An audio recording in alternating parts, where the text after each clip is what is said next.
right, I think we can go ahead and get started. Um, Good morning. My name is Matt Beck. I am a high school counselor here at ASD, and I'm joined with my counseling colleagues, Ms. Knox from the middle school and Ms. Hardy from the elementary school. And on behalf of the pre-K through 12 counseling team, we'd like to welcome you and to thank you for joining us today for our Talk Tuesday presentation on transitions. And if you've decided to tune in to this specific presentation, more likely than not, you and your family are in the process of planning for a move from the American School of Dubai, but also likely from the UAE entirely. And so with this presentation, we hope to provide you with some guidance and support as you navigate this transition with your family. As adults, most of us have experienced a transition or two in our lifetimes, and we know that with transitions come the possibility of some challenges. But we also know that transitions can bring about feelings of anticipation, of excitement, possibility, and opportunity. And so in this presentation, we really want to make sure that we highlight and acknowledge the victories, big or small, that we find along the way, but also that we do the best we can to anticipate and plan for some of the inevitable challenges that are to occur. And finally, before we get started, we just want to acknowledge that, over the past year and few months, we've all had to experience heightened levels of uncertainty, and we've all been forced to make changes in our lives, and not to say that everybody's on the same playing field, but we know that some of these challenges have impacted the transitions that we're going to make. And so we want to touch on that in this presentation. That being said, we are still very hopeful that the tools and tips and suggestions that we have in this presentation can help to support you and your family transition well. So with that, we'll go to the next slide. And this basically sets the tone and the theme for our presentation today, which is leaving well to enter well. Essentially, what are the things that can be done now on the front end to allow for a softer landing when you arrive at your destination? So with that, I'll pass it on to my colleague, Ms. Hardy. All right. Hi, everybody. Just to begin, we want to make sure that, we all know that this is an uncertain time. We have a lot of things going on, especially with COVID really complicating things. And so we wanted to recognize that this is a changing landscape for all of us. But to help support you, we encourage you to focus on the things that you do have control over, and making sure that, self-care is prioritized because it's essential to our overall well-being. Things like family rituals, traditions, things that help you feel closer and bond can really be a great source of comfort. And, just as an idea, one of the things that, gives an opportunity to do that would be something like a time capsule, where you can kind of document, your time in history and the things that are happening, and, the time that you've spent in Dubai together as you're preparing to transition from, this home that you currently have to your next home. And, connecting with those that can offer support to you at this time, and trying to keep just a positive outlook. So I know that a lot of you're wanting to know, yes, we're transitioning, but I know a lot of the focus tends to be on the kids. We want to make sure that the kids are transitioning well. And so, stress and change, even though it's not fun to watch kids go through it, it's very difficult because we really want to help them. We want to support them and take that away when we can. But it may be helpful to know that it is something that's normal, that we all experience transitions and change and even stress, and they are normal parts of life. How we think and what we do can have an impact on how we deal with the stress and change. And we can kind of learn to enhance this natural capacity that we have. We may or may not always look forward to all aspects of change, but it is something that we can take steps to make sure that, we're prepared for handling it. This is an important gift that we give to our children when we show them that this is something we can get through. Like, that's something that they believe and they carry with them. They know that they can get through this change because they see you helping support them and that you are dealing with a transition too. When we overfunction, kids aren't able to learn for themselves. We want to make sure that they're participants in this change too, and making sure they're included so that they can see how they are able to move through it as well.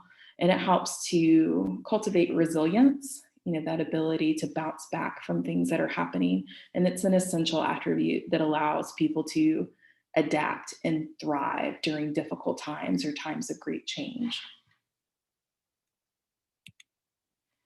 So, some guidelines for leaving well include, things that help prepare you as you get ready to transition to the next chapter. So some things that can help to, like, for you to focus on before you leave and help to bring you closure can be relationship repair, making sure that you're focusing on relationships that you may be leaving behind, at least physically, but that you are repairing as you go. Being able to let go of where you are now as you move forward into, your next location, your new home. Making sure that, where you can, that you try and be present. It can be really difficult to balance as we're moving forward, to make sure that we're also making time to enjoy where we are now and, being able to be present to that. But also, kind of being oriented towards the new phase, the next step. So it is a kind of a line that we're walking a little bit.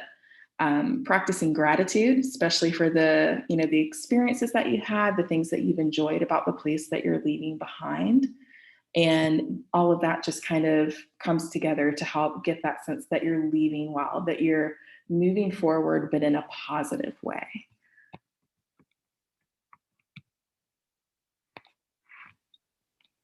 And I will hand it off to my colleague. Thank you. So at this time, we'd like to introduce you to the Raft model. And Raft is an acronym. It stands for Reconciliation, Affirmation, Farewell, and Think Destination. And really the emphasis of the Raft model is about what Ms. Hardy was talking about, that having that proper closure, not necessarily thinking too much about the destination yet. That's the last piece of the model, but it's really about how we leave well. What are the things that we can do to leave well? And it's a model that helps us with that. The model, or the acronym, was created by a gentleman named David Pollock, who is an author, a writer, an expatriate, and somebody who's dedicated his life to understanding expatriate lifestyles, transitions, and third culture kids, who are essentially the students that we have here at ASD. And he's put this model together, like I said, to help families in transition. So starting with R on the next slide, reconciliation. What we're referring to with reconciliation is really essentially mending interpersonal relationships. And this is easier said than done, but it's such an important part of leaving well. It's a natural tendency, and it's easy to say, well, in 2 weeks, I'm getting on that airplane. And despite the fact that I have this quarrel with my former friend, as soon as those airplane doors close, I'm going to leave my troubles behind, and it's not going to impact me. I can leave and just close the door and start anew. And the fact of the matter is, we know that that's not true. We take with us, when relationships do not receive reconciliation, what we call emotional baggage. And that baggage, whether conscious or unconscious, has the ability to impact us for years and can also impact our future relationships. And so reconciliation is really essential for two reasons. One, it allows us to progress through the Raft model onto affirmation. But two, it allows for us to begin anew and to release ourselves from that emotional baggage. This can take the form of different ways for older students, high school students, for example, or adults. It could look like a conversation with a peer, with a teacher, somebody who you feel as though you have a strained relationship with, and really doing the best you can to make amends. But for the younger children, sometimes it involves parents, counselors, or teachers starting a conversation with that child about how they feel about someone, or maybe even facilitating a conversation between peers to help bring closure to a relationship and a positive end to that relationship. Now I'll pass it on to Ms. Knox for the next letter in the acronym. Thank you, Mr. Beck. So affirmations, it's about recognizing our connections and acknowledging that those connections matter to us, and they've made our time in that particular place a worthwhile and memorable moment for us. So acknowledging those relationships matter is quite important, not just for us as we're moving to our new place, but for those that we've had connections with in that space. And we can share our thankfulness in many different ways. And these are only a few examples, maybe verbally or tangibles, but those are only examples. But those expressions of appreciations will be authentic and original to you, and what suits your personality and your level of comfort. And as we have reflection on our relationships with others, it helps us to like highlight the many growth moments we've experienced in those connections. And we're getting closure in our relationships. It doesn't necessarily mean that we get rid of the connection. But I believe that we can choose to remain in those connections and those relationships. We just might have to work harder at it. So closure then seems to be possibly letting go of how that relationship may have looked in that particular space here in Dubai. Maybe having our kids attending the same schools, and so what that relationship looked like and how it functioned while in Dubai and at ASD will change. And they won't exactly be the same, but you then have control over what that new relationship will look like as you're in your new space and in your new place. So farewells. This is the not so fun part. Saying goodbye, see you later, farewell. That is the not so fun part. But I think we've planned for what that looks like and how that feels or makes us comfortable in saying those farewells.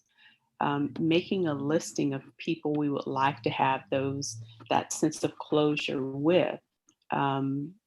And sometimes that involves not only saying that goodbye to or see you later to those individual people, but also the places and or things.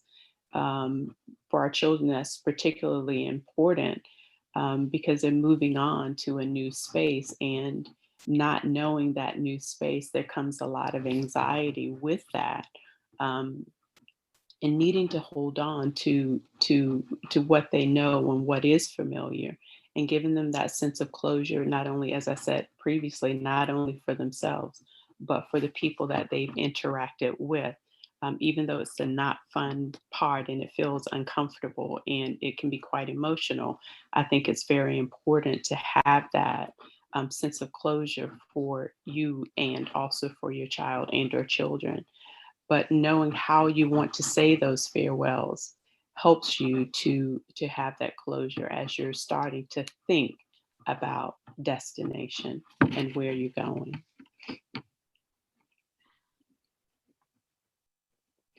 when you're thinking destination, it's about prepping before you go, whether that's completely a new place that you've not been before or an old place that you're returning to.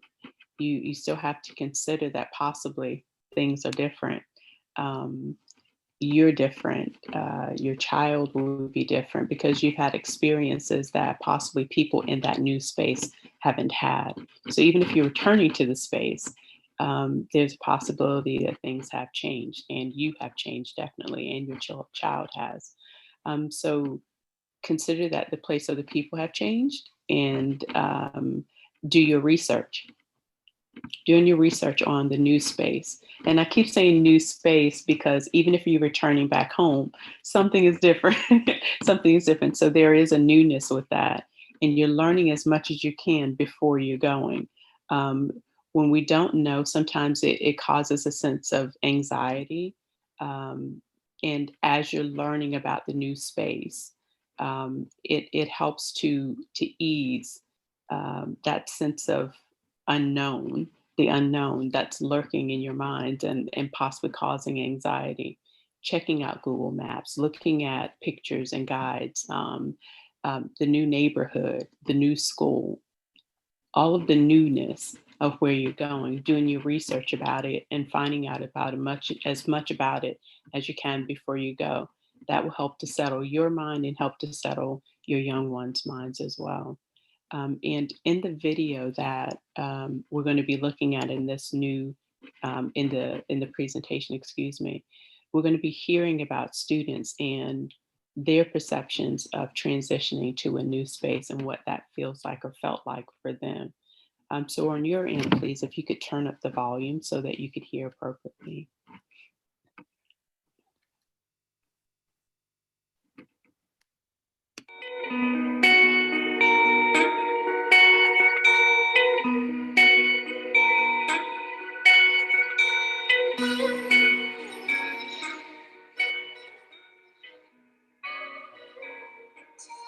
Really getting immersed in like people that were there and really getting involved in like the communities I was around, because I think that helped me not miss home as much.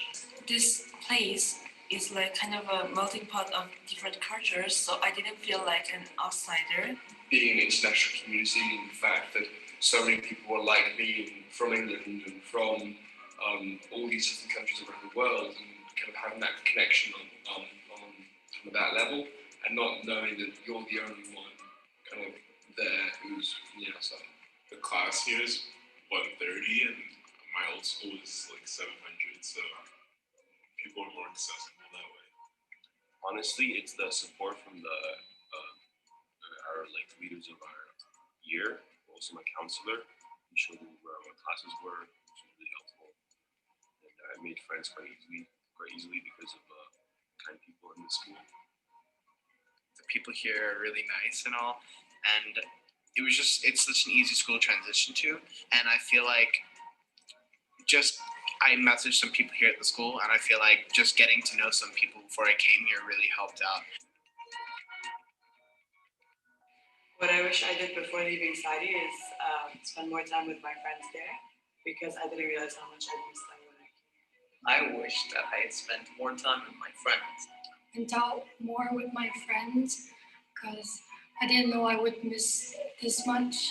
I kind of wish I saw more of Malaysia. Taking a look at more of the art and like the culture. Definitely researching the different places that I could go and things I could do. I wish that I looked into Dubai more. I didn't really look into what Dubai was. And so for the first few months, I didn't really take advantage of everything that like Dubai has to offer. Like now I look back and say, wow, I know so much more. Nothing probably, because like my other school, it wasn't educationally helpful in any way. And I wanted to get out of there as soon as possible. And I'm happy I did. I honestly don't have any regrets, no regrets. I'm pretty happy with the move so far, so.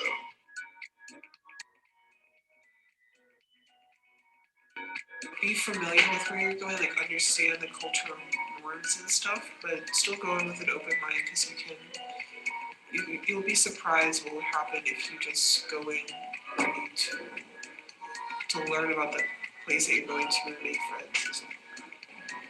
Experience it. Take it as an experience, something new. Just to get like excited about where you're going and really make sure that you don't get too hung up on like where you're coming from, because that can prevent you from making new friends and meeting new people. Not to worry about what you're leaving. Whoever is important to you will still be there. To not catch FOMO, which is fear of missing out. It was definitely like looking at like Snapchat stories of like people back home. I would say make your own Snapchat stories here, make your own memories. Probably to get like really close to your student ambassador because they know everything about the school that you don't. This stuff takes time, so be patient. There are people who will help you through whatever you're going through, so don't worry too much about it.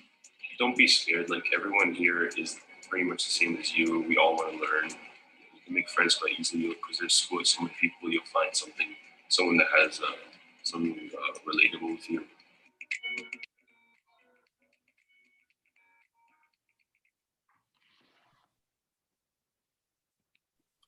So I guess to highlight some of the things that the video mentioned is like getting involved in the community where you're going, being involved in activities that will help you to meet new people, remaining connected to friends as you're transitioning to your new space, because you need that listening ear as you're going through the different phases of transitioning and adjusting to the new space, knowing that there's support there to help. Knowing that you need the support and actually reaching out for the help, knowing that it's available as you're adjusting to your new space. Thank you, Ms. Knox. And also we know that these are high school students, and in this case, those were students who were transitioning into ASD, but the concerns remain the same. The transition process remains the same wherever you go. And so it's important to hear from our students when they come in, but also understand what your experiences may be when you leave here. This particular slide is a slide of the culture shock curve. And what is culture shock? Culture shock is really the impact on us when we move from an environment that is familiar to us to one that is unfamiliar or less familiar. Or it could be moving back home, like what Ms. Knox mentioned. Reverse culture shock is also a thing. But what we're seeing here is basically the ups and downs that we can sort of anticipate whenever we make a move. Culture shock really involves 4 key stages that we can sort of anticipate. The honeymoon stage, sadness and frustration set in, adjustment and acceptance. So if you're planning a move, let's say for this summer, or a transition coming up soon, starting from left to right, you're sort of where those squiggly lines are at the beginning. Your mood is maybe going a little bit up and down. You're excited one minute, you're unsure the next minute, and you're not really sure what to think about now because there are a lot of unknowns at this stage, and that's very normal. When you arrive at your destination, that's when you usually see the uptick in the honeymoon phase. Very much like what you would experience on a vacation. When you go into a new culture, everything is new. You're the new person. You're able to take in the new smells and sights, and the food is different. Maybe it's not 45 degrees Celsius outside like it is in Dubai, and you're able to walk the streets, and there are sidewalks, and things tend to be okay, and it's exciting. The difference of a vacation is that you don't have that prolonged period of time to experience the other levels of culture shock. But when you transition, the duration of time is obviously longer. And so inevitably, the honeymoon does not last forever, and there's usually a curve that goes down. And it takes the form of sadness, sometimes frustration. And usually this sort of downturn correlates with the fact that the things that seemed brand new and exciting are sort of losing that edge. You're frustrated because you maybe don't know or don't have access to the same things that you used to at your previous location. You start to miss friends and maybe family that you left behind. Usually this time period also correlates with a change in weather. Dubai is unique in the sense that winter time is not so bad, but in most countries in Europe, North America, for example, days get shorter, the weather gets colder. And so with that also comes feelings of sadness and frustration. You can't do the same things that you once did. And I can't emphasize enough, I mean, that is the most difficult, obviously looking at this chart, point in the culture shock curve. So the more that you can anticipate it, doesn't make it any easier, but if you know that this is something that can come, you can better deal with it when it does show up. After frustration, usually there's an uptick when we start to adjust to our surroundings. This is a time during adjustment when we're accepting the differences in culture. Maybe we can accept the language barrier a little bit better. We understand how to navigate our surroundings a little bit better. We're starting to make interpersonal relationships. We're starting to make connections, maybe some friends. And that allows us to assimilate into the culture much better. And then finally, we get to acceptance. And acceptance does not mean that, all right, I am the same person I am here as I was at my previous location, or this is now my new home, or I am completely immersed in this culture. That's not necessarily acceptance. It's the fact that you can feel comfortable in your surroundings and that you understand the context that you're now in. I always give the example, I've lived in Dubai for 9 years now, and I know that when I call my due service provider, I'm probably not going to get helped by the first person that picks up the phone. And I accept that. I don't understand it, but I accept it. And I think we've all sort of lived through that. And so that's acceptance. And then this particular chart, this family is going to transition again. You can see the squiggly lines continue down and up. And so it's cyclical. The one thing I'll say about this is that as adults, again, some of us have made transitions before in our lifetimes, and we've developed sort of coping skills to better deal with our life's transitions. Younger children especially experience culture shock a little bit differently. Emotions are heightened, and Ms. Hardy will speak to that. But this is generally what we experience. And then the one thing I'll add before passing it on is that despite being in the same family, different members of your family may experience different stages of culture shock at different points in time. And so it's really about acknowledging that just because my son or daughter is in the honeymoon phase, my other child or husband or wife might be in the sadness phase. And so understanding that this is dynamic within a family structure.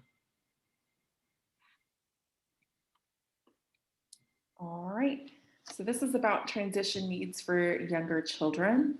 Like Mr. Beck was saying, that young kids, they tend to process big changes and transitions a little differently. And, it may depend on the kid in the home as to what their response is. Like it may be different. So sometimes comparison between siblings may not be helpful, because they'll have different feelings at different points in time, and they may just handle changes differently. So this will be kind of just like a general idea of things that your kids may experience during this time. So for most kids, they adapt, they're able to kind of take it in stride and become even more resilient. I've been kind of surprised because this is my first year living abroad. So I could definitely I had personal connections to the chart in the previous slide.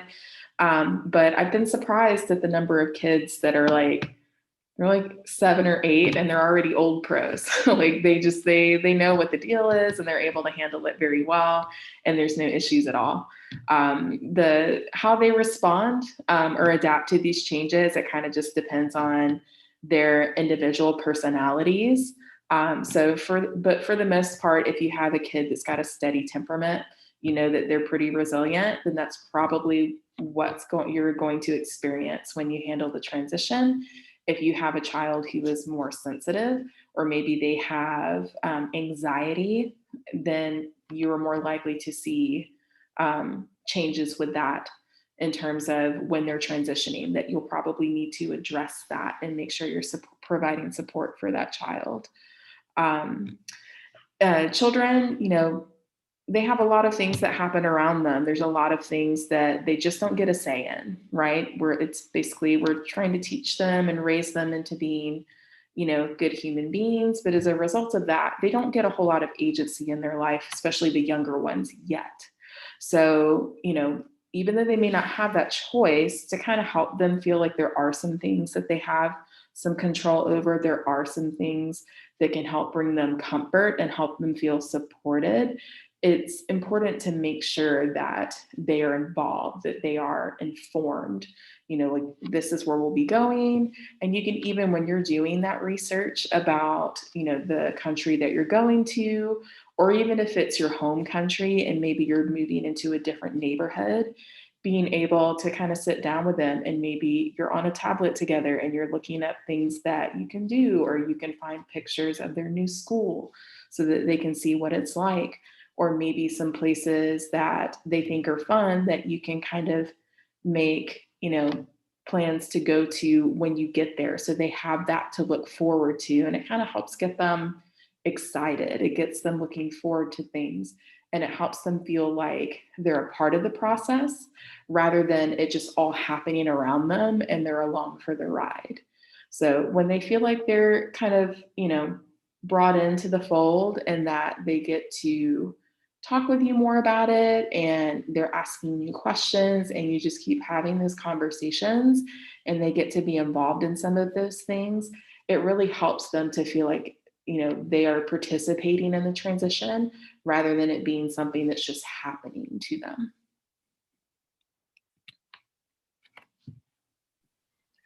Right. So moving forward, once we do get into the honeymoon phase and into the culture shock curve, when we do enter into our new location, what are the things that can be done to soften that landing, to prolong that honeymoon once we arrive?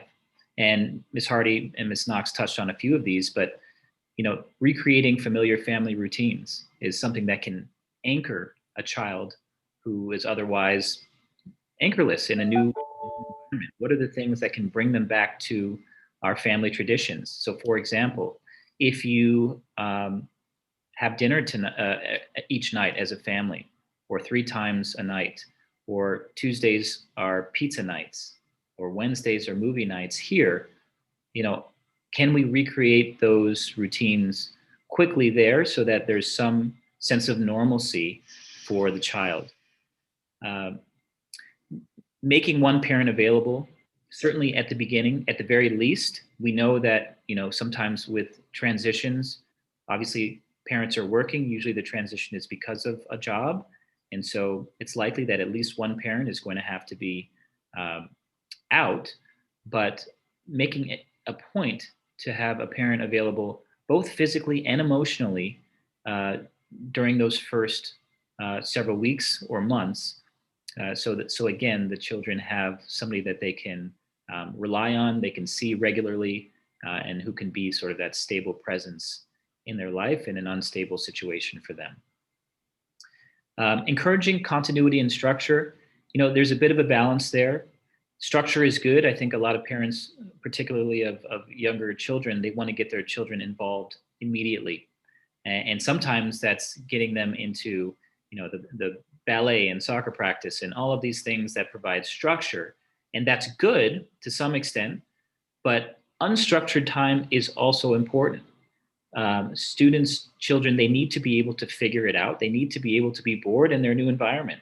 And that allows them to acclimate rather than being so overstructured that they never really have an opportunity to discover and to immerse themselves in their new environment. And so it is a balance, but certainly structure initially does help, and it also helps to facilitate relationships and connection. Reinforcing success of previous transitions. We've said it over and over, not every transition is going to be the same. Children do not react the same way to every transition, but if you can highlight something that has happened in the past, to try to show that, what, we did it then, we did overcome this challenge. Yes, we experienced it this time around. Look where we are now, and the same is possible for the future. And that's not to disregard any challenges and to say that, what, you'll be fine. But it is important to highlight some of the things that have gone well in the past, and learn from some of those things as a family. And then the last one is the internet. We're in a day and age where you can be in 9 countries at the same time, particularly for adults and high school students who I work with, and middle school students. It's a regular thing to be connected at all times. And that's fantastic. I mean, the ability to stay in touch with old friends, to see what they're doing on a daily basis, to communicate with them regularly. But at the same time, we know there's a danger in that. And one of the gentlemen in our videos alluded to that, is the idea of fear of missing out, and not starting your own story, holding on to what was. And then you're in a constant state of 1 foot in, 1 foot out. And that sort of prevents you from, again, immersing yourself in the new culture and what we call cultural refueling. So your tank is depleted a little bit when you leave an environment. So you need to refuel. And in doing so, that means getting yourself involved, making new stories, Instagram in this case, potentially, but refueling on the new end of where you've arrived. And so as parents, really monitoring, screen time, which we always suggest anyway, but just really being mindful of, not paying too much attention to where you're coming from. How parents can help, Ms. Hardy touched on this, and I'll just add in terms of allowing the process to be inclusive. You can see our young man here, he's having trouble with the box. But this is a perfect example of what parents can do to allow particularly younger children to have some ownership of the transition process. In Dubai or around the world, it's very common for movers to come in, they pack up all your stuff, they throw them in boxes, and it's gone. And it happens in a matter of 30 minutes, and it's like, what just happened? And for us adults, we can sort of process that. But in an instant, for a child, our world is turned upside down. And so just allowing, for example, for them to pack their own items, their own things that are important to them. They know that when I put my ball in this box, I'm going to be able to open that box and find the ball that I packed on the other end. And it allows them to take ownership. I tell parents, it's really usually not until students graduate high school that they get to choose where they go for university. Up until then, they have very little control. And so little things like this go a long way. Ms. Hardy mentioned, choosing maybe cross-cultural travel opportunities once you get there, visiting museums, going certain places, allow for the process to be inclusive rather than just doing it to them. Listening to opinions, thoughts, and feelings. This is easier said than done. When the tears start, and not just children, all family members, it's important to be present and not to dismiss, to acknowledge that this is part of the process. This is part of the grieving process. And that usually means that the place that they are leaving was special to them. The people that they're leaving were special to them. And that's worth acknowledging. And also acknowledging it for yourself, that, grief happens. And it's important that we're present and thoughtful and patient. Be realistic about expectations. It would be wonderful to think that when you arrive, your child will make their 5 best friends in the whole wide world in the first 5 days. They will join the ballet and be the point guard on the basketball team and get straight A's, and then go to MIT, and it will be wonderful. Those are very, very high expectations to set for anybody.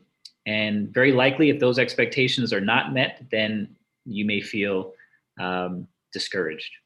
Your family may feel discouraged. So setting realistic expectations with the information that we know about the culture shock curve, we know about the challenges, potential challenges of any transition, and understanding that these things take time. And so, if right away when you enter in and your son or daughter, doesn't have the same friendships that they once did, understand that that's part of the process. And so we don't get so down and so discouraged and think that there's no hope in sight. Understanding the 5 stages of transition. The Raft model was sort of the 4 stages of proper closure, but there are 5 stages of transition, starting with involvement, which is you being in your current environment, then the process of leaving, saying goodbyes, the actual transition, so flying over, or usually flying over to your new location, and then entering, which is really the culture shock process. Entering usually takes some time, and then re-involvement, which is when you get acclimated.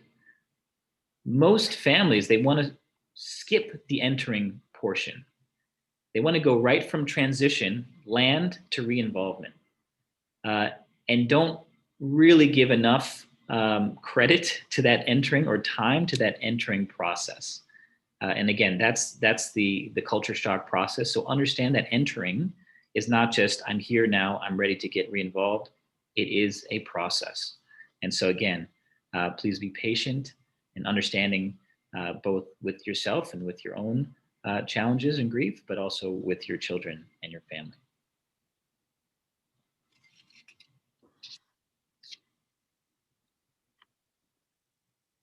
So for one of our last slides here, how parents can help. Really, it starts with asking yourself some challenging but essential questions, questions that you don't necessarily have to have all the answers to. But wise cross-cultural parenting doesn't just happen. Sometimes you need to ask yourself difficult questions, starting with, for example, what are the family needs that require attention, regardless of location?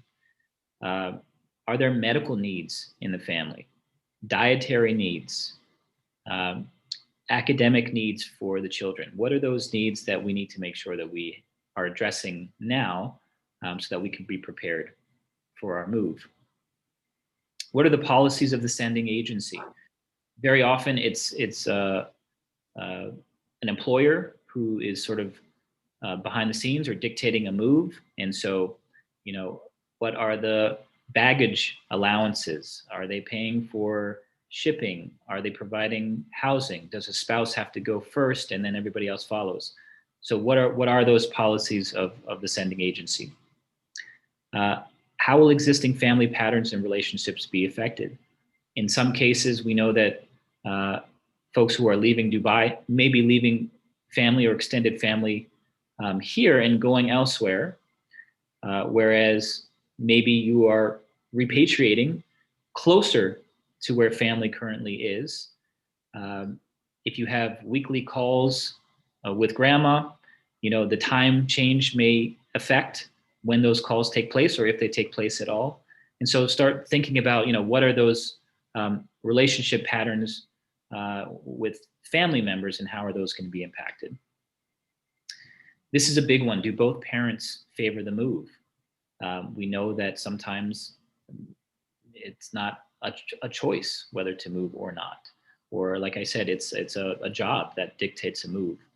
And so it's so important to have these really closed door conversations with your spouse, not necessarily in front of the children all the time, so that you can put on essentially a brave face. And because the way that we react in front of our children can cause additional challenges for them. And we know that when these conversations don't take place, it can cause resentment for us. So it's important to have these conversations as guardians or husbands and wives to make sure that there's no resentment moving forward. How does the family handle stress? Your children, your family. Some individuals handle stress better than others. Again, there's no specific recipe for who's going to handle any given situation well, but just using your prior knowledge and experience, who handles stress better than others. How will the family take advantage of cross-cultural opportunities? This is one of the areas where children can be involved, can help with the decision making. This is about thinking ahead. What are those exciting opportunities that exist at your destination or along the way that you and your family can plan for and get excited about? What are the educational opportunities available at the new setting? Obviously, the American School of Dubai is an American school. At the high school, we offer AP courses. There are some specific things as to why maybe you chose this school. So what are the opportunities that exist at the next destination? And if they are different, what does that mean for the education of your child? Is it going to be a British school, an IB school? And typically there are adults such as counselors like us or administrators on that end that can help to alleviate any stress or to answer any questions that you might have about that school. And then how will the family prepare to leave? And again, that's sort of what we talked about in the Raft model, and doing what we can ahead of time to make sure that we leave well. So again, just to reiterate, you don't have to have the answers to all of these questions. Not all of these questions are applicable to every family. There may be a different set of questions that are more applicable to you, but this is just sort of an idea of some of the things that you can do to sort of initiate wise cross-cultural parenting.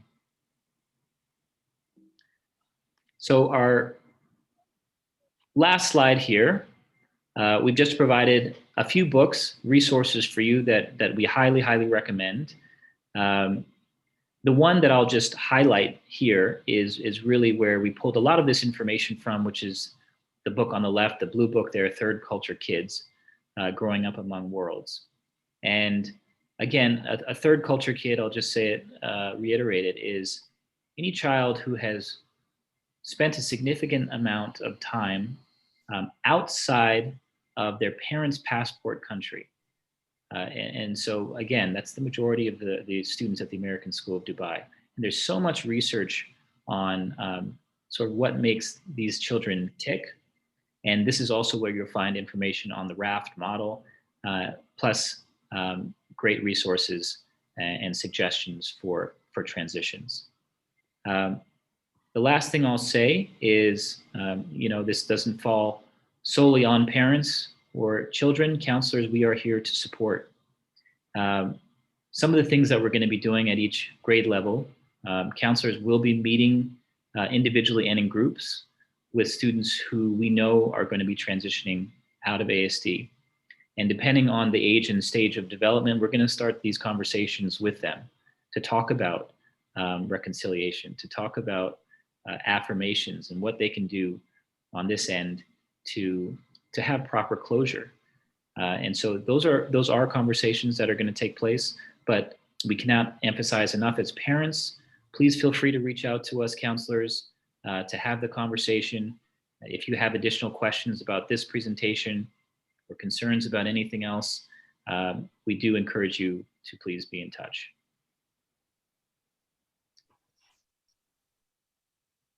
So with that, that does conclude our presentation. We'll stick around just for a little bit. If there are any questions that you have for the good of the group, we do encourage you to add it to the Q&A chat box so that we can address your questions. And if you would prefer, again, to reach out to your individual counselor, your child's counselor directly, please feel free to do that as well.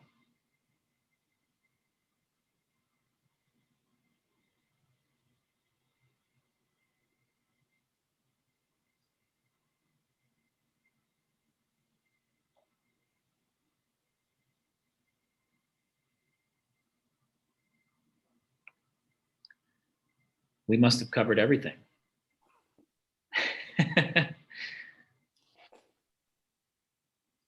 we've got one thought here. The question for the panel is, how do we talk about the unknowns? I'm not quite sure. So for elementary, how do we talk about the unknowns? I'm assuming you mean like the things that you yourself are uncertain about. If I'm wrong, if you could elaborate a little more.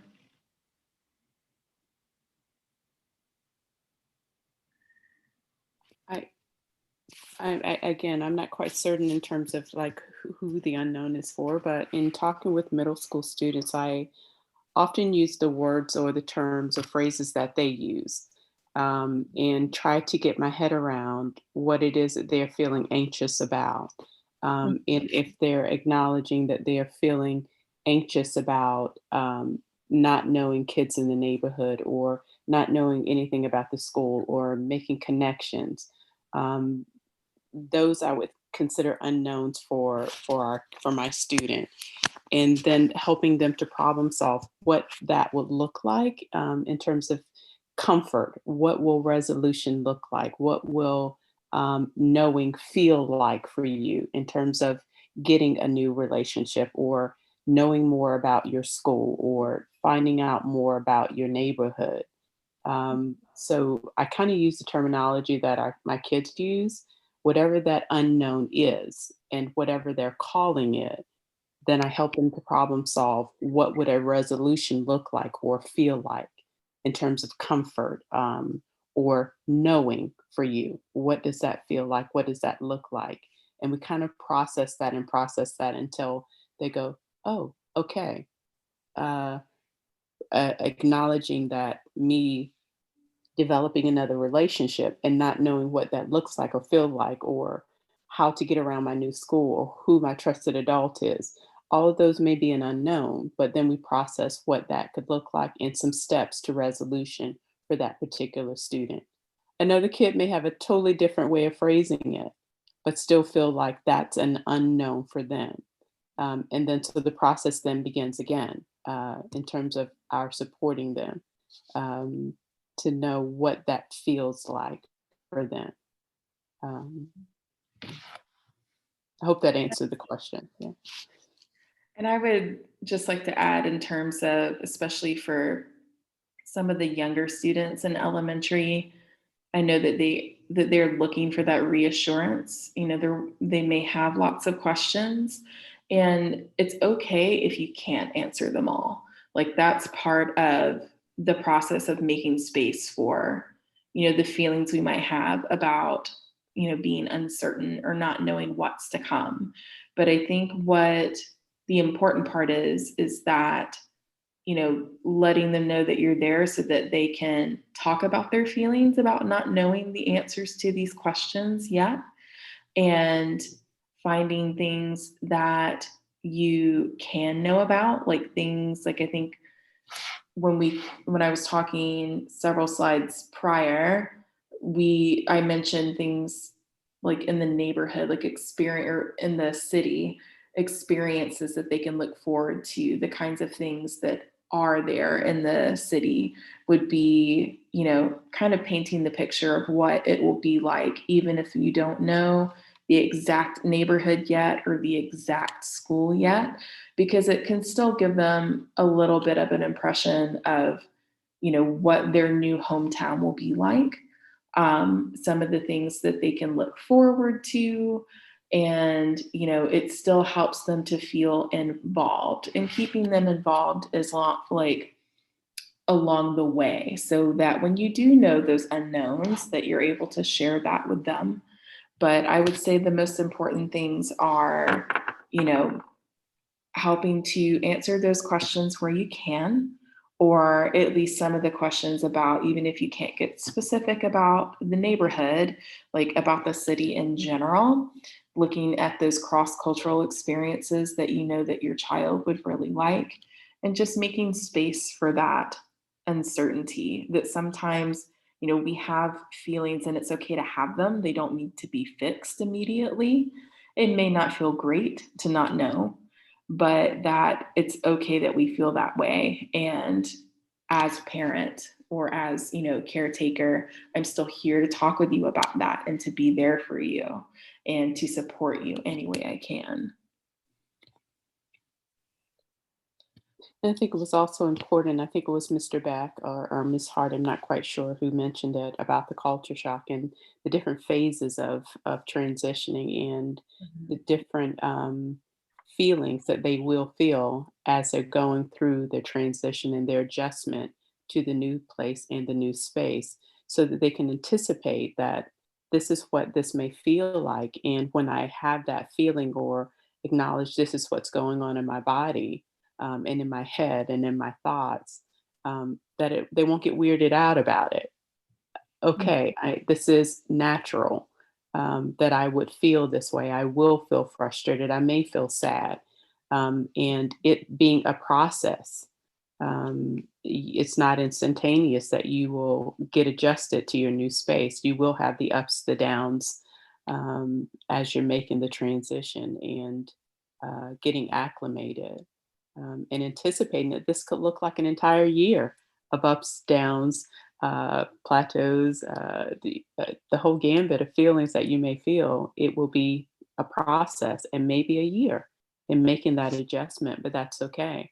That you do have people that you can reach out to if you're needing that support with the transition and continuing those routines so that they can start to establish that this is my new space now. I do know where to go. I do have a connection. I did develop some connections at a rec center, or I do know how to open my locker now, or I do know my my homeroom teacher now. Uh, and I can feel safe riding my bike, and not getting lost and trying to find home again. Um, yeah, just the ups and downs of it. And I think you're so right, Miss. It just feels sometimes uncomfortable in not knowing. But I love the word that you said, yet. Well, I might not know the answer yet to my question, or I might not understand what's going on with my thoughts and my feelings yet, but continuing the conversation at home with parents and with caregivers and with counselors and trusted adults, continuing to talk it through as you're making the adjustment. Yeah. In terms of reassuring statements, for me, the most important thing is making sure that you acknowledge their feelings. In terms of, I can tell that you're feeling worried about this. What is a worry that you have about knowing the answer yet? Or, things like that, that lets them know that there's space for them to talk about those feelings. In terms of like specific statements, as long as it's things that are loving, that it's things that are, you know, I'm so sorry that we don't have the answer yet. I feel worried too, but why don't we? And then sometimes there's problem solving things you can do, like focusing on the things that you can control or that you do have the answers to. And sometimes it just means making space for the conversation itself. Sometimes, even though the child has a question that they really do look like they want the answer to, it's the conversation around it and around their feelings about it that tends to be more important. I've had plenty of conversations with students that have worries about something. And even though, sometimes there's not a solution to their problem, but the fact that they had the chance to talk about it and they felt like they had the space to talk about it without feeling shut down or like their feelings are dismissed was the thing that seemed most important. And they still felt better, even though there wasn't, a resolution like in regards to a specific answer. The only thing that I would recommend not doing is making sure that we don't say things that shut down their feelings or imply that they shouldn't feel that way. Like sometimes I know we may mean to be comforting to the child, but saying, oh, you don't need to feel that way. It's going to be like, tell them like why they shouldn't be feeling worried or sad or, scared or anything like that, because it doesn't make the feeling go away. But what may happen is that they stop talking about it, or they may feel guilty about their feeling. Like, okay, the feeling is a problem, even though the feeling's not a problem, it's natural. So just making sure that you have room for those conversations and for the feelings, and like having those sometimes repeated conversations about it, especially for children that are more sensitive or that have problems with feeling anxious, especially about big changes. Like those conversations, they're going to happen over and over again because that reassurance is the thing that they're looking for, and that is okay. If you have specific questions in terms of an elementary student, I work with grades first and second, and I share third with my colleague, Mr. Rawlinson, but I'm happy to also talk with you aside, like if you feel like you need to have that conversation. So please feel free to reach out to me if you feel like you have additional questions, or if you would like for me to meet with your student individually. I have my transition kid list, so I am going to be meeting with them, but if you feel like I need additional information before I do, I'm happy to meet. And likewise, middle school counselors will be meeting with their leaving students by grade level. So please feel free to reach out to your student or your child's grade level counselor. Yeah, so there's a whole transitional process, I think, by division. I think Mr. Beck mentioned that we will be supporting your student here at school and helping to also support you through this process so you're not alone in going through it. So please feel free to reach out to your child's grade level counselor. That's right. I don't see any additional questions. So with that, I think we're going to end there. We really appreciate all of you who tuned in. And again, we are here to support you and help you leave well to enter well. Please take advantage of the counselors here on this end. And we look forward to meeting with each of your students prior to the end of the school year. We have one more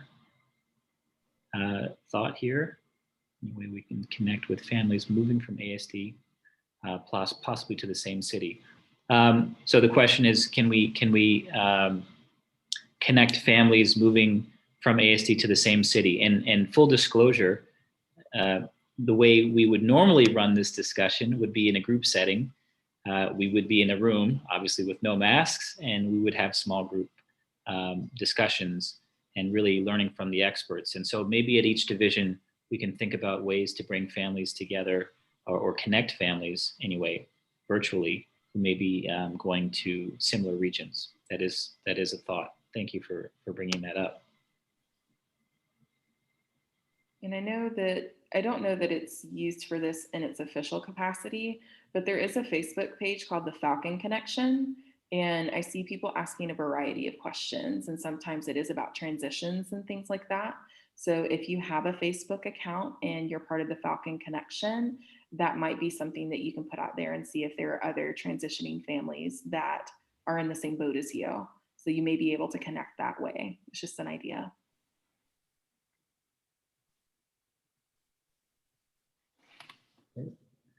Well, thank you again to our panelists, and for those of you who joined us, we really appreciate it. Anything else from our panelists? Just thank you for your time and sharing this space with us, and we look forward to meeting with your children. And feel free to reach out to us if you need additional support by grade levels. Thank you. Have a wonderful day, everyone. Thank you.